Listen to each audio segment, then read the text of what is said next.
Selamat siang teman-teman, sekarang kita ada di Syekh Kuro, tepatnya di Dusun Kerajaan 1. Ada apa sih sebenarnya di Syekh Kuro ini? Mari kita ikuti dan tanya-tanya ke dalam. Ini adalah pintu masuk untuk menuju makam Syekh Kuro.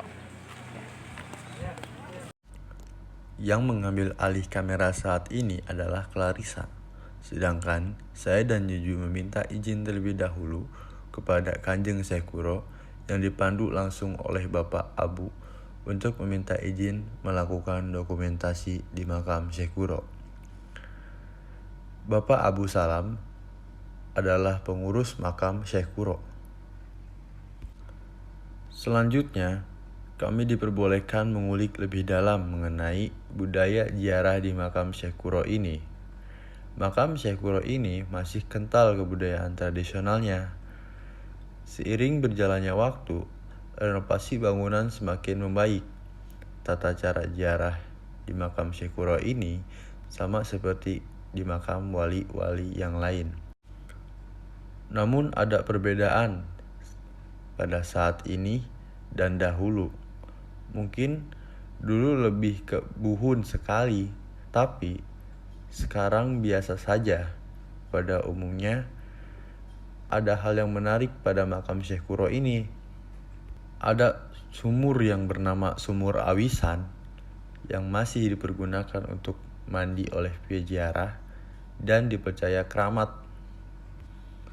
Setelah berziarah, kami berkesempatan untuk wawancara bersama Pak Abu. Berikut cuplikan wawancara dari kami. Syekh Kuro ini gitu, intinya itu apa gitu Pak? Tujuannya segala macamnya gitu Pak. Intinya syukur aja. Pertama, wasilah sababiannya ada beliau siar agama Islam di Pulau Jawa ini, kita menganut agama yang dimuliakan oleh Allah Subhanahu wa taala. Itu aja intinya. Ya cuma hal-hal lain suka diembel-embeli dengan sesuatu permasalahan gitu. Karena ada bahasa kita disunahkan atau diwajibkan berwasilah karena kita makhluk yang punya keterbatasan, kemampuan, keilmuan gitu. Karena beliau itu orang yang disucikan Allah Subhanahu wa taala, sehingga kita berwasilah ke karomahnya. Semoga dengan kita berwasilah ke Kanjeng Syekh Kuro lain atau jarah ke sini, bukan maksudnya jarah ke sini. Apapun keinginan kita, apapun tujuan dan cita-cita kita, semoga dikabul Allah Subhanahu wa taala. Ya, seperti itu. Bukan kita jarah ke sini meminta ke Saibul Makom, enggak seperti itu. Pertama, intinya itu aja, syukur syukur mahabah ya, atau itikab, kebanyakan itikab di sini. Syukur alhamdulillah dengan adanya beliau siar agama Islam di Pulau Jawa ini, kita menganut agama yang dimuliakan oleh Allah Subhanahu wa taala. Itu seperti itu. Yang selanjutnya kayak biasanya untuk ziarah itu di sini biasanya dilakukan tuh berapa minggu sekali atau berapa hari atau berapa bulan sekali gitu Pak biasanya? Enggak ada batasan, saban hari juga selalu ada yang berkunjung ya. Berarti setiap hari ya Pak? Ada yang rutinitas seminggu sekali, ada yang rutinitas sebulan sekali, ada yang per 6 bulan sekali, ada yang saban haul juga ada, seperti itu. Enggak ada jadwal waktunya, enggak ada.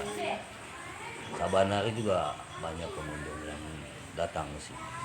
Oh, berarti untuk ziarah ini terbuka 24 jam? 24 jam. Kalau yang namanya terbatasan berarti seperti warung dong, ada tutupnya. Seperti itu. Ziarah Syekh Kuro ini mengapa masih dilakukan sampai saat ini? Karena kalau di sini menurut saya ya, dan setahu saya, ziarah di sini turun temurun.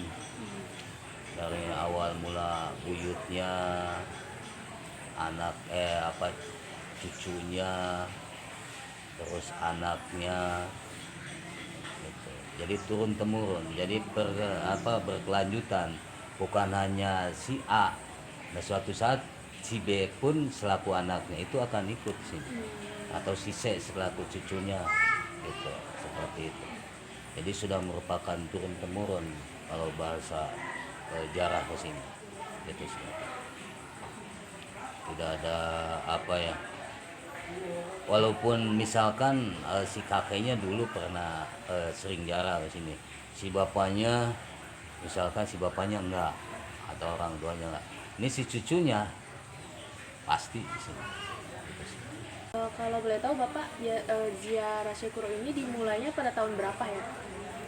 Sekitar tahun 1830-an.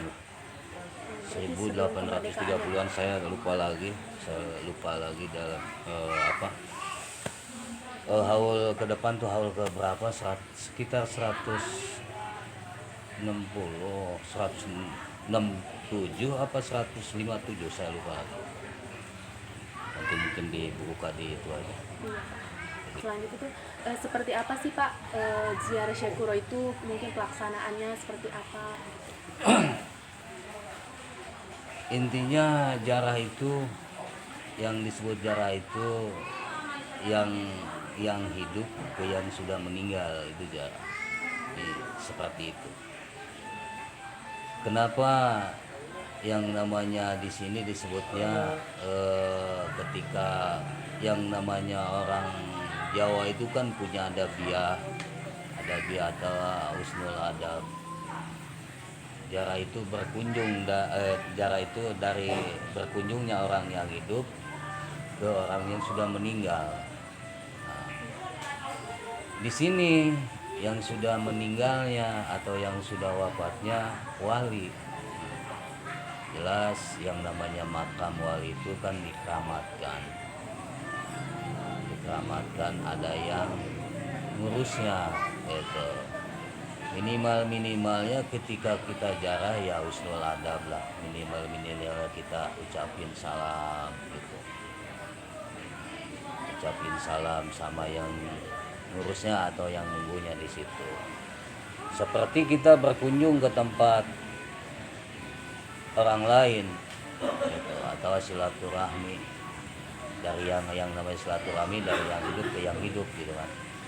Kalau kita nggak izin dulu, nggak salam dulu, gitu kan, apa namanya, gitu. Apalagi yang namanya kita mau jarah, kita mau ibadah, jangankan ke makam wali, gitu, kita ke makam-makam masyarakat atau istilahnya kuburan biasa juga kita selaku orang muslim mengucapkan salah, apalagi makam wali, kita jarah ke makam wali.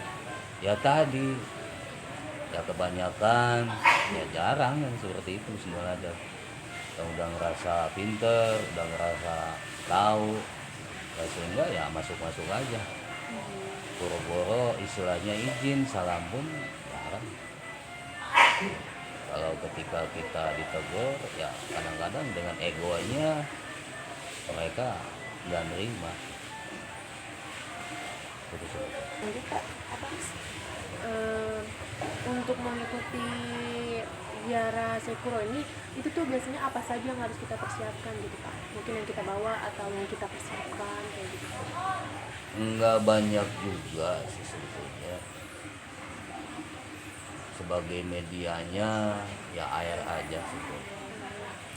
Adapun yang lain-lainnya tergantung kitanya. Diri sendiri. Ada juga yang bawa parfum, kecantikan. Kalau orang yang usaha ada yang bawa garam, ada yang bawa kemenyan, gitu kan, diantaranya seperti itu. Ya tergantung kitanya yang datangnya. Kita selaku pengurus di sini kita layani aja. Kalaupun ada penyimpangan ya kita arahin. Maksudnya penyimpangan itu sendiri gimana? Ya dalam arti kata meminta ke Saibul Makomnya, gitu. Meminta ke Saibul Makomnya tanpa didasari dengan sababiah, gitu. Berarti kayak air itu hanya perantara gitu aja, Pak? Antara air media sebagai media.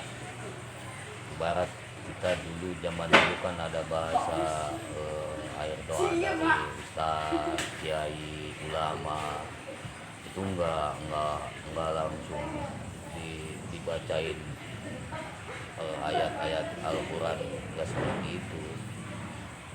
Setelah wawancara, kami diperbolehkan untuk melihat-lihat sekeliling makam Syekh Kuro.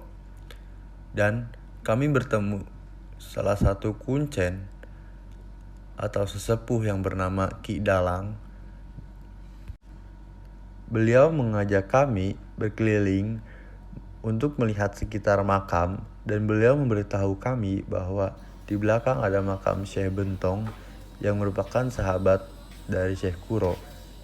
Dapat disimpulkan, budaya ziarah ini sangat menghargai para wali, sekaligus mengingatkan kita bahwa kita tidak selamanya hidup.